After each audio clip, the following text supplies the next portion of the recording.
Go Purple National Spirit Day, standing up to bullying. All right, let's begin. Lots of things to talk about. First, we want to talk about GLAAD's event. Today is October 18. It is National Spirit Day, and that's GLAAD's anti-bullying initiative for LGBTQ youth. Before we begin, watch this. Being bullied made me feel worthless. Scared. Inferior. Being bullied made me feel unimportant. Every year, LGBTQ youth experience bullying and harassment because of our identities. More than 85% of LGBTQ students report being verbally harassed in schools. We must take a stand. I want to create a world where no one is bullied for who they are. Because LGBTQ youth are unstoppable. Brave.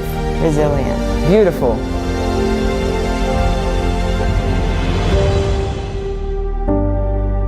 Join GLAAD, show your spirit, and go purple on October 18th to take a stand against bullying.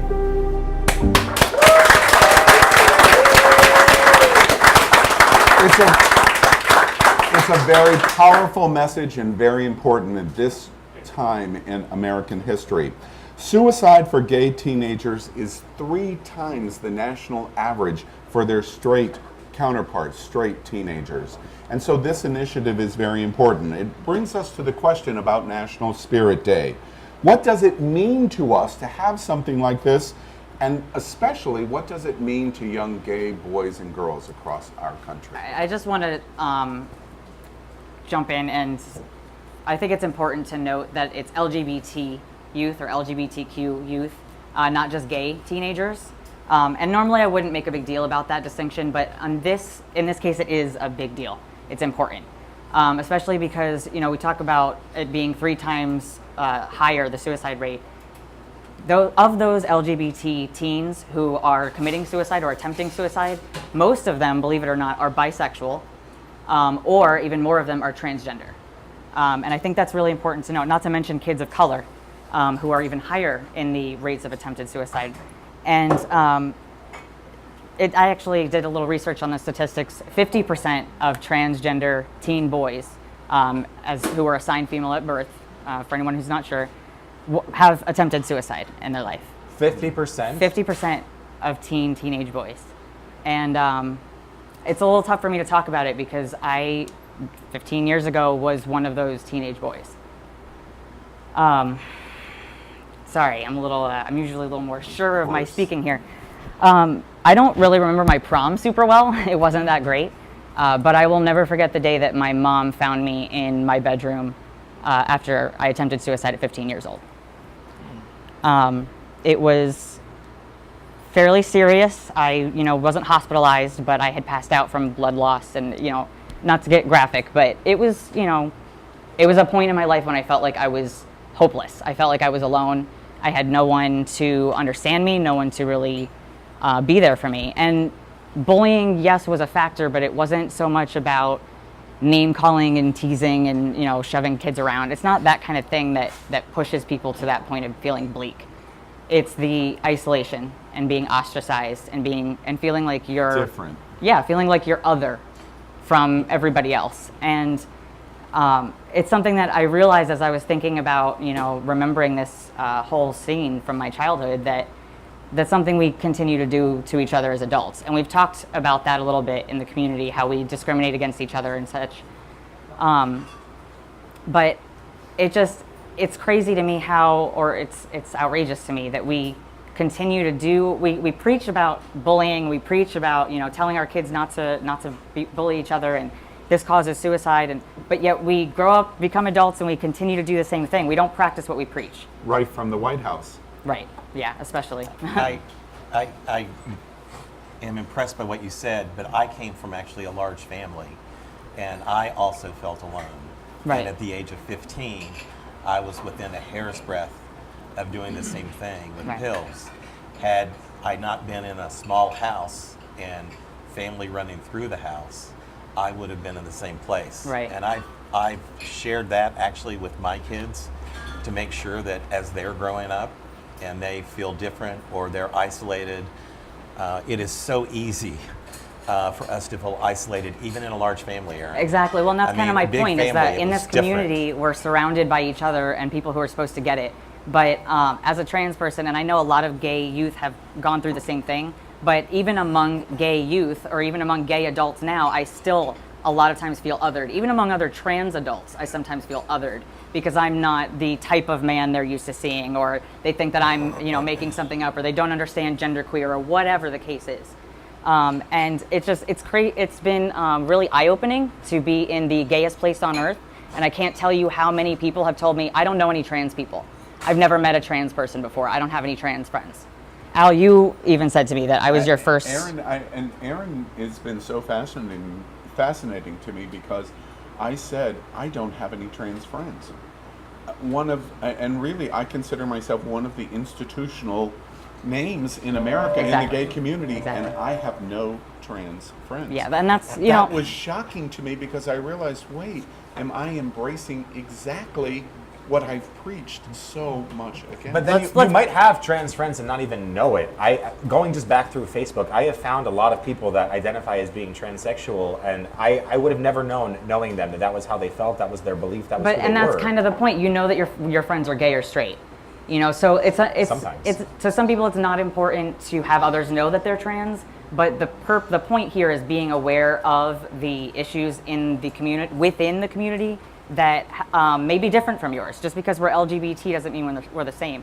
There have been more trans women murdered in Jacksonville, Florida this year than you have in your friend circle. Which is not to say much, but I don't know. It is, though. No, his friend circle. 5 trans women have been killed in Florida this year. 3 just in Jacksonville. That's record breaking.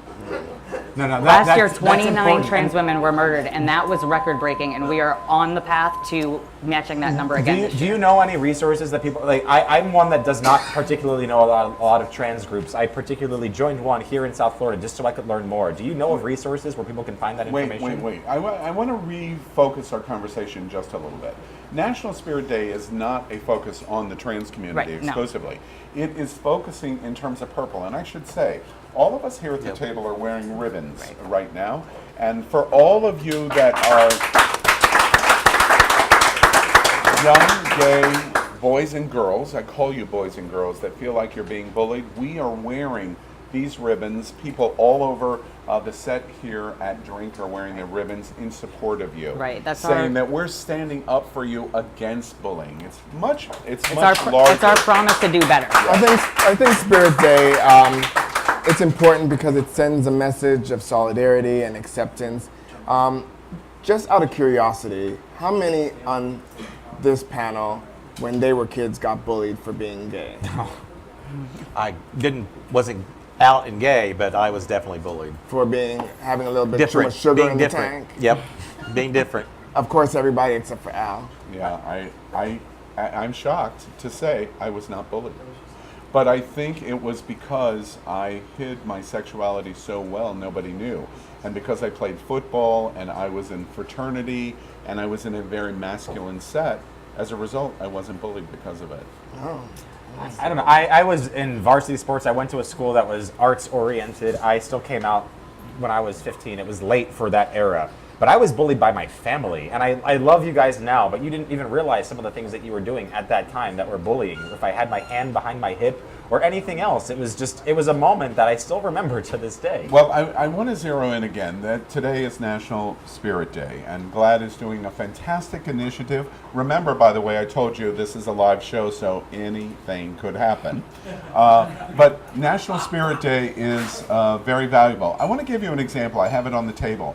Kellogg's is one of the national participants in National Spirit Day. And look at this amazing support of the LGBT community.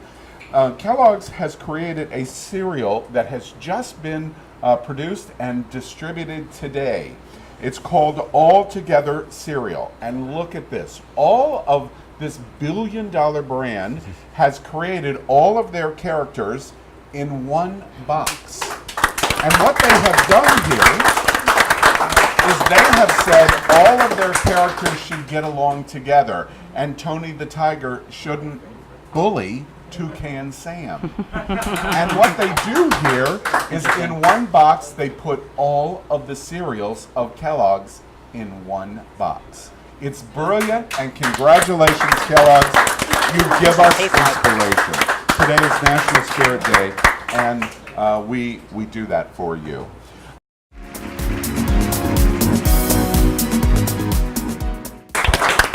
We certainly hope that we have been entertaining and informative and educational.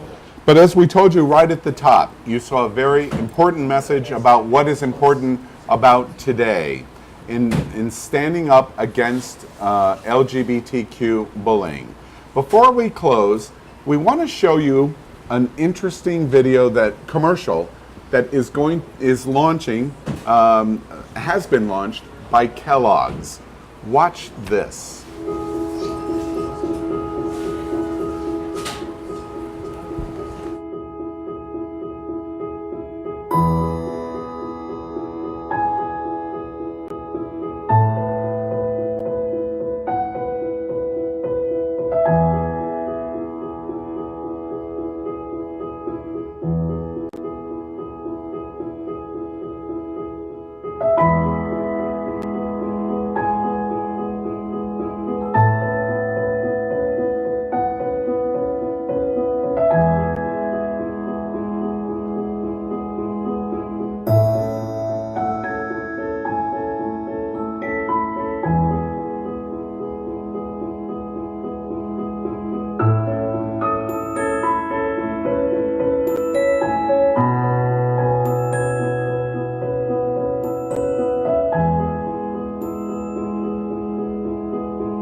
Again, thank you, Kellogg's. What an absolutely awesome message that you are putting out to stand up against LGBTQ bullying in the United States. It's the cereal version of Love Actually. It's so Actually, cute. that's right.